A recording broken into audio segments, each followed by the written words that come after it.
Welcome back to Eye on Politics. Now to our interviews with two members of Congress from North Texas. First, we went one-on-one with Democrat Marc Veasey of Fort Worth, who spoke with us for the first time since he decided against running for re-election and for Tarrant County Judge. Plus, he also discussed what could come next.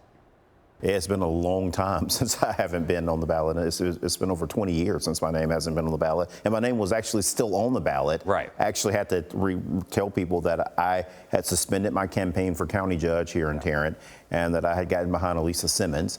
And so that was very odd in and of itself, because there were people that were still coming up to me and telling me, hey, I voted for you, and the word just hadn't gotten out. And so it was different, but you know, I'm in a good place. I thought that I was going to be running for re-election in the U.S. House. It just didn't work out. And I'm looking forward to the role that I'm going to play, sort of sitting, as I say, on the other side of the desk and watching and helping Democratic candidates get elected here locally and statewide. What does that look like after this cycle is done? Yeah. What are you going to do?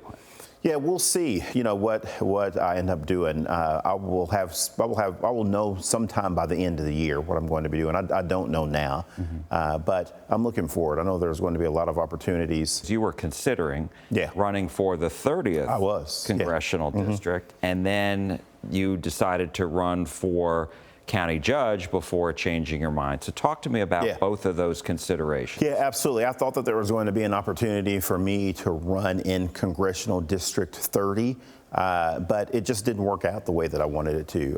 There was another plan that was, going on there between, Jasmine and her pastor, Freddie Haynes. And he got in. I didn't know that he was going to get into the race, honestly, until the very last minute. It was like I had heard that he was going to get into the race on the Friday before the filing deadline, and that was the first time I'd heard his name. And then I heard that he was going to not be in, and then of course I heard that he filed on Monday morning before I was supposed to file.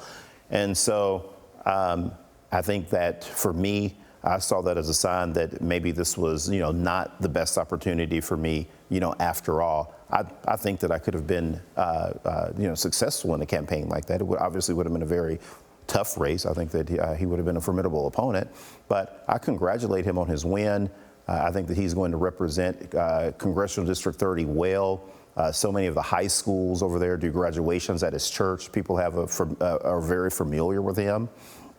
And I think that he's going to do a good job. I will also tell you that because I had to make my decision at the very last minute, because again, I thought that I was fouling in 30. And when that just sort of, disintegrated and fell apart for me, I had to make my decision up in a few hours on whether or not I was going to file for county judge. And so I did that.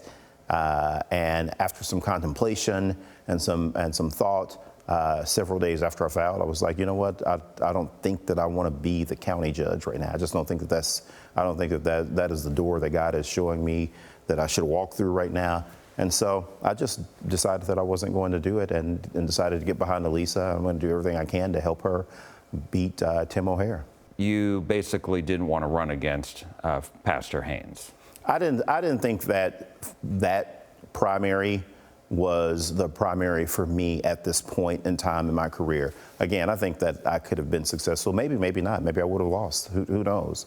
But I do think that with the relationship that he had with Jasmine Crockett and her leaving the district, that if she wanted her pastor in the district, I thought that it was best that it perhaps be that way.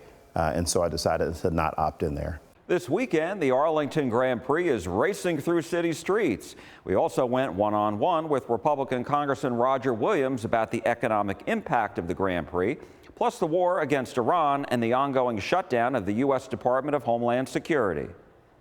We had hotels, we had a flower shop, we had people that are job creators in this meeting on how they benefit by the 3 or 4 days of this great race. How money trickles down, and it's capitalism, it's entrepreneurship, and people, when they get more money, they spend more money, and they spend it right here in Texas, we hope. And FIFA is coming up this summer. Are they also going to benefit from Well, all the small businesses will. One thing about Arlington, it's special. I mean, with the Cowboys and the Rangers, and you got the soccer, the FIFA coming, and you got the Grand Prix, everybody's going to benefit. Everybody's going to have money spent on their business. They're gearing up for employees.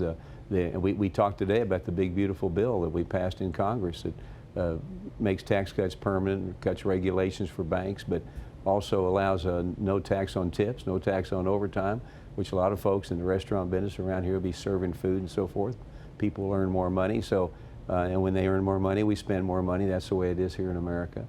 We have the DHS shut down, the Department of Homeland Security shut down, and we've now seen TSA agents quitting because they're not getting paid, and long lines at certain airports. Houston had a big problem with it, other airports across the country. And so how long is this going to go on for? Well, first of all, this is the Democratic shutdown. I mean, they're trying to protest ICE. ICE has already been funded. ICE has been funded, so they're holding up the airport security, some of our military, holding them hostage over something that's already funded. It doesn't make sense, but it's just all political. We need to go ahead and get Homeland Security, the rest of the parts of that funded, so we can get back and people get paid and America can work again. Democrats want changes to ICE after we saw the 2 deadly shootings in Minnesota. What do you say to that? Not allowing America to operate, as we talk about that, I think is wrong. And again, you said it, they're focused on ICE. ICE is already funded. But they want changes into how it's actually, how they carry out their functions. I don't have any problem with changes. I mean, every industry goes through changes. I mean, regardless of what industry you're in, you can make things, get them improved, but you don't shut the industry down and so forth. So, there's some changes they want. There are probably some changes that should happen, but you don't shut it down, don't shut others down to pay that price. I think we need to open it up. We need to talk about it, negotiate, and see how we can make it better.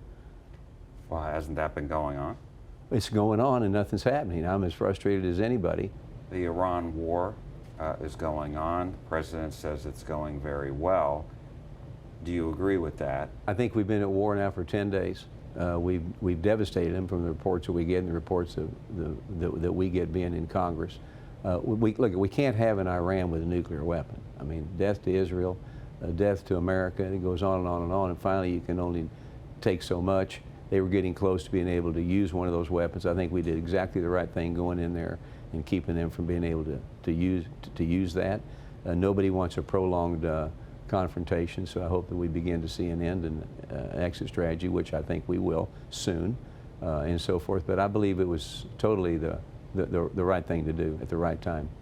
I know there's been this conversation of, the president campaigned against forever wars. So how do you balance between, a long drawn-out conflict at the same time balancing out finishing the job that you started? Well, and that's a tough decision, and when you make that decision, you don't want to err. You don't want to err on the side of our country. We want to make the right decision. What's good for America? Well, frankly, what's good for the world. These people were ready to destroy the world. So those are tough decisions that you make at tough times. But I think the quicker we can get in, the quicker we get out, it's going to be a lot better.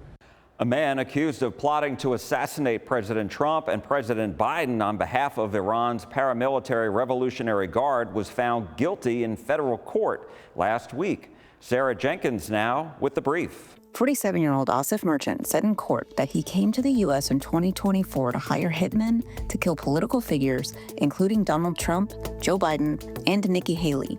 But he claimed he was acting under pressure from Iran's paramilitary Revolutionary Guard and feared his family in Iran would be harmed if he refused. He also said he believed he'd be caught before anyone was killed.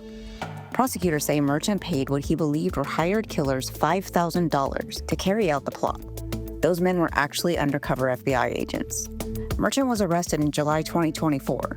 Prosecutors say the case shows a real attempt to organize political assassinations, while the defense argues he acted out of fear and never intended for the plot to succeed.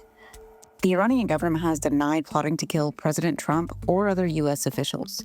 For The Brief, I'm Sarah Jenkins. Thank you, Sarah. Up next, two Democratic nominees for Texas Comptroller and Agriculture Commissioner talk with us about their campaigns for the general election in November. When Eye on Politics on CBS News Texas comes right back.